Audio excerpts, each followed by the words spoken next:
Welcome to week 4 of English 101. In weeks 4 and 5, we'll be giving our attention to verbs and the different forms and tenses of verbs.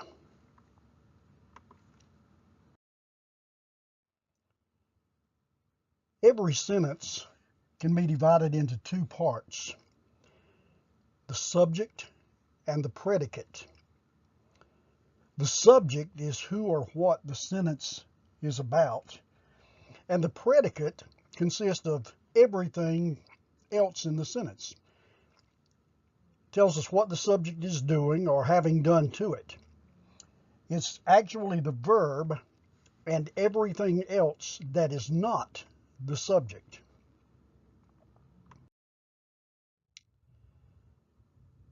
In these two examples, you can see how I have it divided. The cat ran across the street and into the forest. The cat is the subject. Ran across the street and into the forest is the predicate.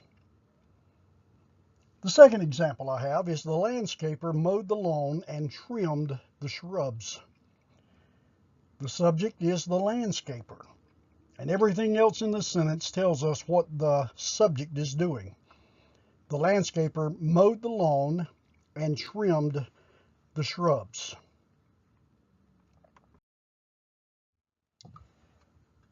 When we think of verbs, there's several different ways that verbs are used in a sentence.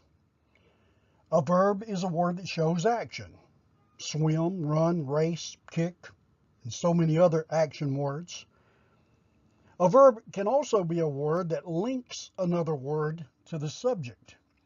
Is, feels, looks, and so many others. A verb also is a word that can help another verb. Is running, was going, has already gone. Is, was, and has are all helping verbs. And then verbs can merely show existence. These are forms of the word be, to be, not to be, and so many others. When a verb shows action, it can be physical action or it can be mental action. Physical action is words such as run, build, escape, jump, climb. Words that show mental action are think, appreciate, consider, imagine. Linking verbs do not express any action. A linking verb links a word in the predicate to the subject. Look at the two examples I have. The cranberry salad looks wonderful. The verb looks links wonderful to the subject. It's not showing any action whatsoever. Cranberry salad looks wonderful. Cranberry salad, of course, can't look, so it can't be indicating any type of action from the subject of the sentence, so it's linking the subject to the word wonderful. The second example, Dr. Horton is a great speaker. The verb is links speaker to the subject, Dr. Horton. So we have Dr. Horton, the subject, is a great speaker. Is a great speaker is the predicate, and the verb is links Dr. Horton to speaker.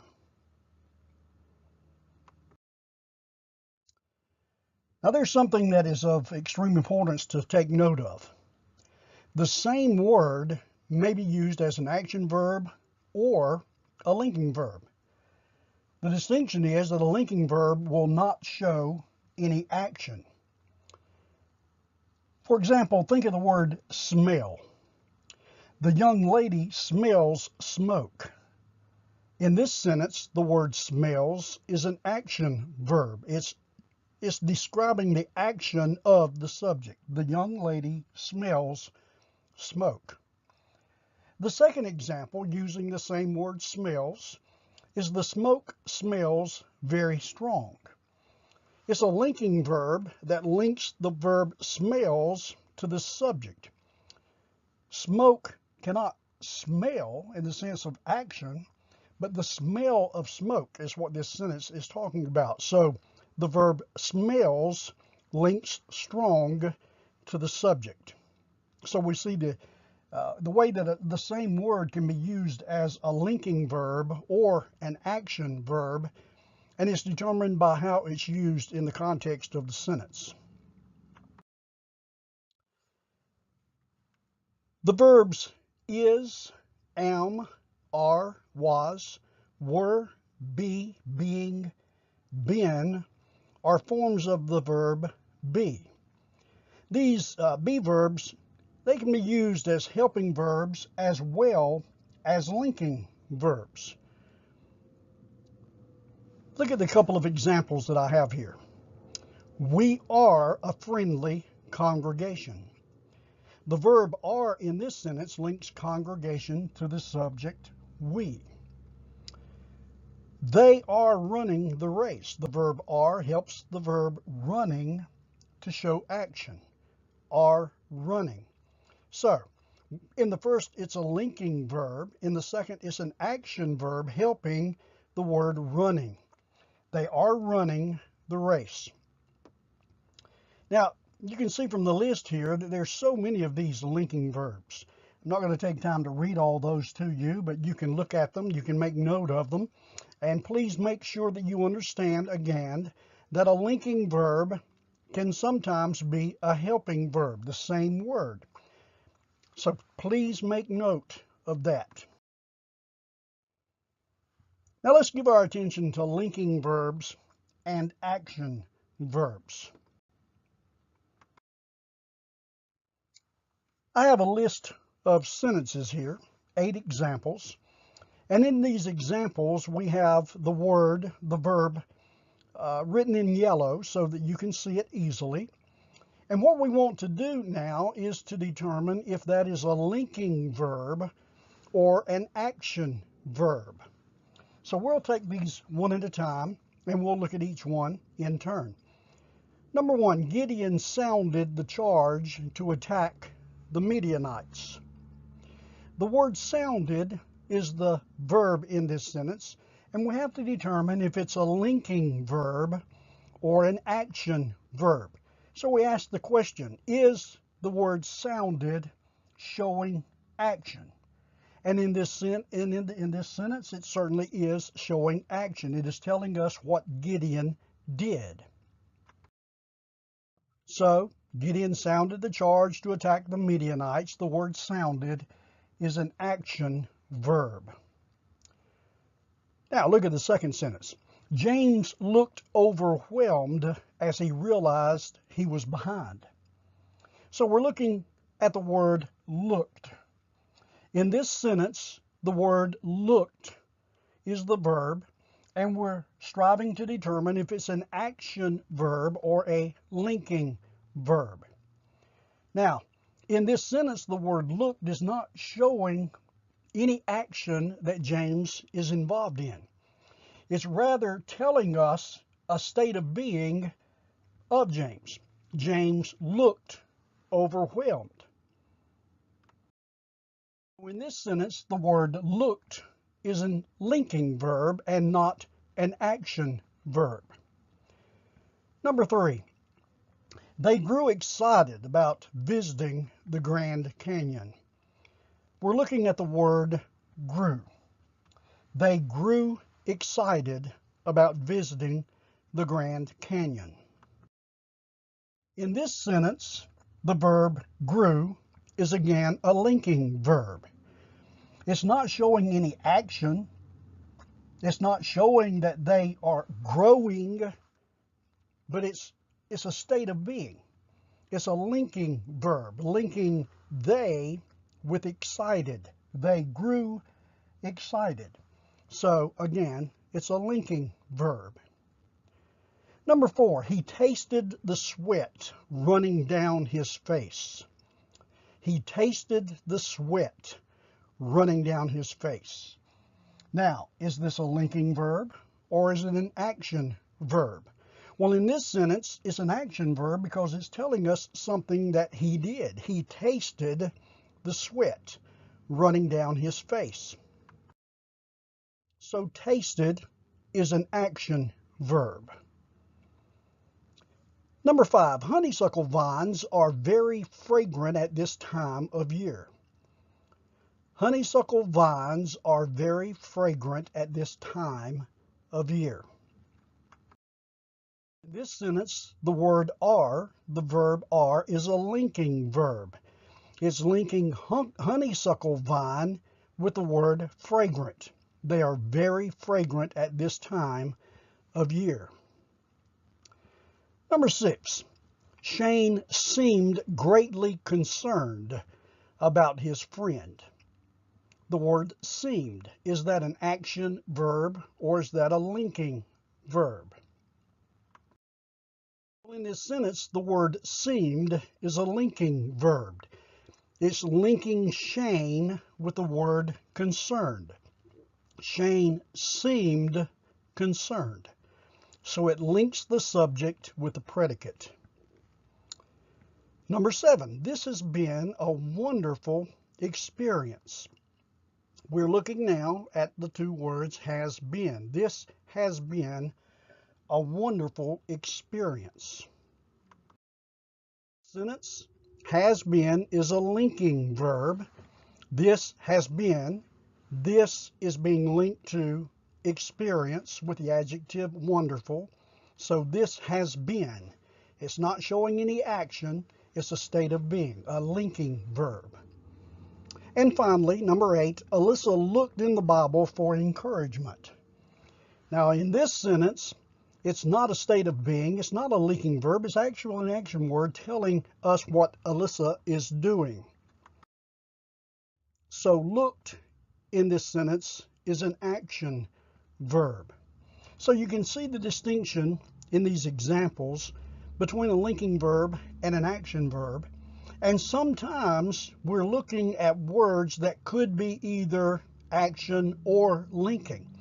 And it's the context of the sentence that's going to determine if it is a linking verb or an action verb. Now let's give our attention to helping verbs. A helping verb helps the main verb to make a statement.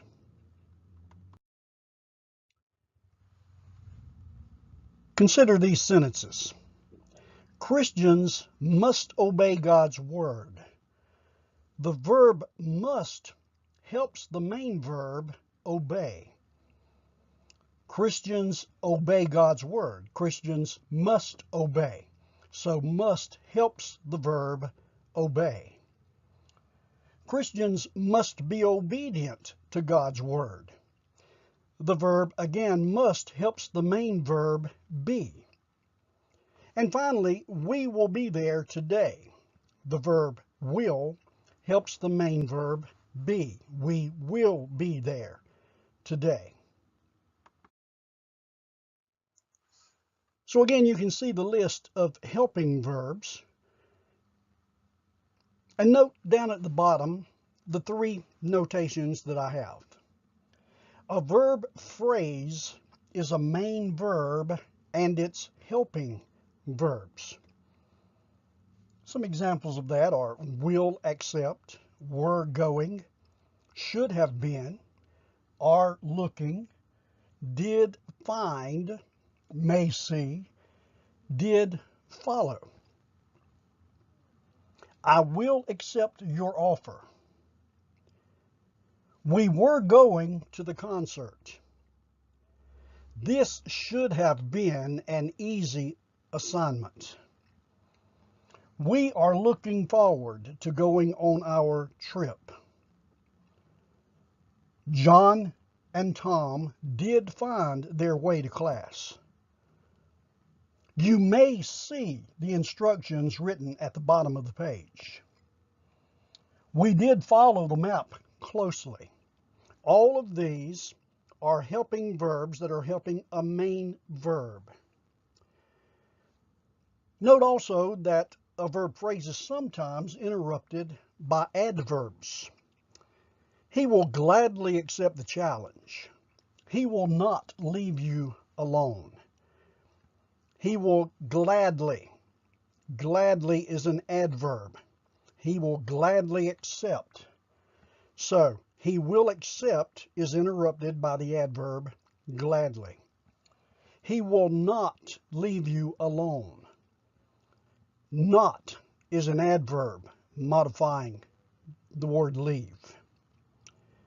And then thirdly, the subject of an interrogative sentence usually interrupts the verb phrase. Where does discouragement come from? The subject of an interrogative sentence interrupts the verb phrase. The verb phrase is does come from. Where does discouragement come from? Discouragement is the subject of the sentence. Now, just quickly, let's review what we've covered so far. What is a verb? A verb is a word that shows action. A verb is a word that links another word to the subject. A verb is a word that helps another verb.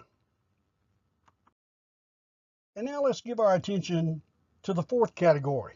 A verb is a word that merely indicates existence. Is, am, are, was, were, being, been. These are words that merely indicate existence. Give attention to these examples. I am the true vine, and my Father is the husbandman. Am and is in this sentence are state of being verbs. The caterpillar becomes a beautiful butterfly during metamorphosis. The state of being verb becomes. Christians are members of God's family. The state of being verb are. Corey was confident about his grade on the exam. The state of being verb was. The kittens were hungry. State of being. They were hungry.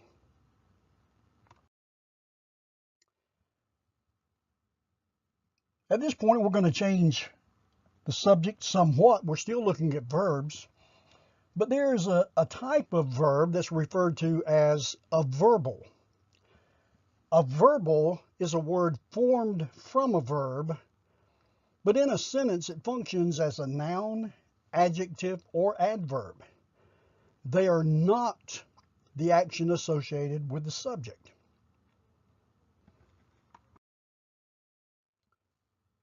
Now, to distinguish verbs from verbals, there are two very important things that we need to remember.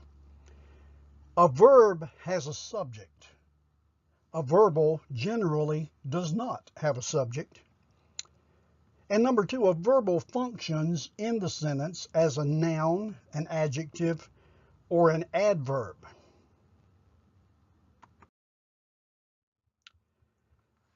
There are actually three types of verbals. We have a participle, a gerund, and an infinitive. Participles are going to end in ing, ed, d, t, en, n, or ne. Some examples are crying, asked, saved, dealt, shaken, seen, gone. The way they operate in a sentence is in the form of an adjective. You can see a couple of examples I have here. I bought a new swimsuit. The neighbors saw Jerry swimming in the cave. The participles in these two sentences, in the first sentence, is the word bought. I bought a new swimsuit. And in the second sentence, it's the word swimming. The neighbors saw Jerry swimming in the cove. These two words, bought and swimming, are serving as participles in these two examples. The second verbal is a gerund. Gerunds will end in ing. Traveling, finding, fishing, singing, looking. Now, we've already noted that a participle can end in ing. So how do we distinguish a participle from a gerund if they both end in ing? Well, it's the way the word is used in the sentence. Remember, a participle is going to be used as an adjective, whereas a gerund is going to be used as a noun. Swimming is my favorite sport. In this sentence, the word swimming is a gerund because it's in the form of a noun. It's actually the subject of this sentence. Swimming, a noun, is my favorite sport. Now, back up in the previous example, in participles, the neighbor saw Jerry swimming in the cove. That's a participle because it's an adjective modifying what the neighbor saw Jerry doing. Now, look at the next one under gerund. I love swimming. Again, this is a noun in this sentence. It's telling us that whoever this is speaking loves swimming. So swimming is not an action in this sentence. It's a noun. It's telling us what this person loves. The third form of verbal is the infinitive. An infinitive is often preceded by the word to in a sentence.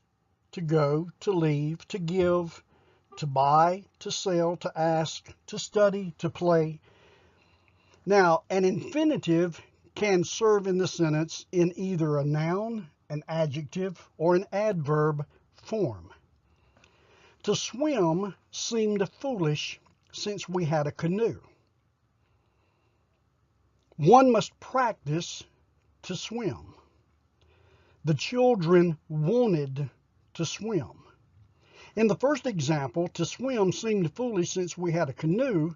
It's serving as a noun. The second example, one must practice to swim, is an adverb. To swim modifying practice. The third, the children wanted to swim, is an adjective. And so we see in these three examples how the verbals are used and how sometimes it can be somewhat confusing as to which particular verbal it is. So let's remember, is it a verbal or is it a verb? A verbal is a participle, a gerund, or an infinitive.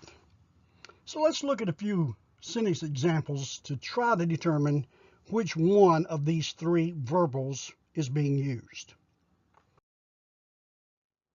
I have several sentences here with a word marked in yellow and the verb marked in with bold and underlined.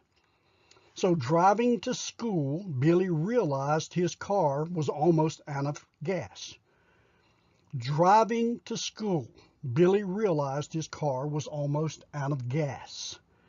So we're looking at the word driving, and it goes along with the verb realized. Billy realized his car was almost out of gas as he was driving to school. So, is that a participle, a gerund, or an infinitive? In this sentence, driving is a participle because it's not a noun in this sentence, and it's not the verb of the sentence. Realized is the verb. Billy realized his car was almost out of gas as he was driving to school. So it's a participle, driving to school. The second example, John wanted to sweep the porch. The verb is wanted, and the verbal is to sweep. In this sentence, to sweep is an infinitive. John wanted to sweep the porch.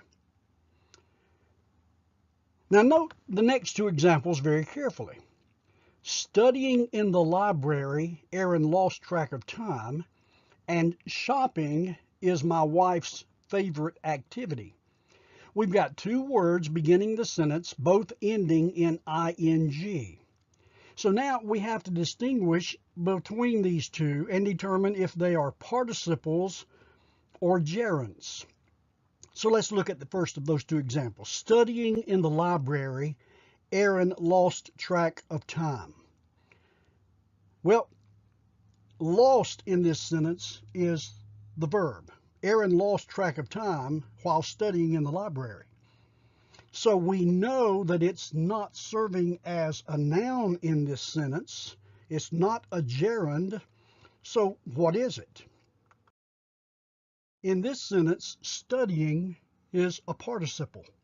Studying in the library, Aaron lost track of time. It's not serving as a noun in this sentence. So in this sentence, studying is a participle. Well, what about in the next phrase? Shopping is my wife's favorite activity. Well, in this sentence, shopping is serving as a noun. It's actually the subject of this sentence. So shopping is a gerund. So you can see how words ending in ing can either be a participle or a gerund, and it's determined by how the word is being used in the sentence. We have another ing word in the next example. The chirping birds woke me this morning. The chirping birds woke me this morning. So is this a gerund, a participle, or an infinitive? In this sentence, it's a participle. It's not serving as a noun in this sentence. It's serving as an adjective. It's an adjective describing the word birds, the chirping birds. In the next example, we have another ing word. I enjoy reading. So, excuse me, so is reading a participle or a gerund? In this sentence, it's a gerund. It's serving in this sentence as a noun. I enjoy reading. So it's a gerund. The next sentence, we're looking at the word buried. We found buried treasure. So, is that going to be a participle, a gerund, or an infinitive? In this sentence, the word buried is a participle. We found treasure. What kind of treasure? We found buried treasure. Reading improves your vocabulary. In this sentence, we have another ing word, and we have to determine how this word is being used in this particular sentence. In this sentence, it's being used as the subject. So reading is going to be a gerund. Reading improves your vocabulary. And then the last example, he lacked the motivation to exercise. The verbal is the phrase to exercise. He lacked the motivation to exercise. And again, we can rule out pretty much participle and gerund because it does have the word to. So in this sentence, he lacked the motivation to exercise. The phrase to exercise is an infinitive. So I hope this little exercise going through these sentences and looking at the words and how the words are used in the context of a sentence helps us to determine which form of verbal it is, whether a participle, a gerund, or an infinitive. Next week, we'll continue looking at the subject of verbs, and we'll spend a good bit of our time in week 5 talking about verb tenses. So if you want to go ahead and study up on that, on the tenses of the verbs, it might help you be prepared a little bit for next week's study. Hope you have a great week, and I look forward to being back with you again next week.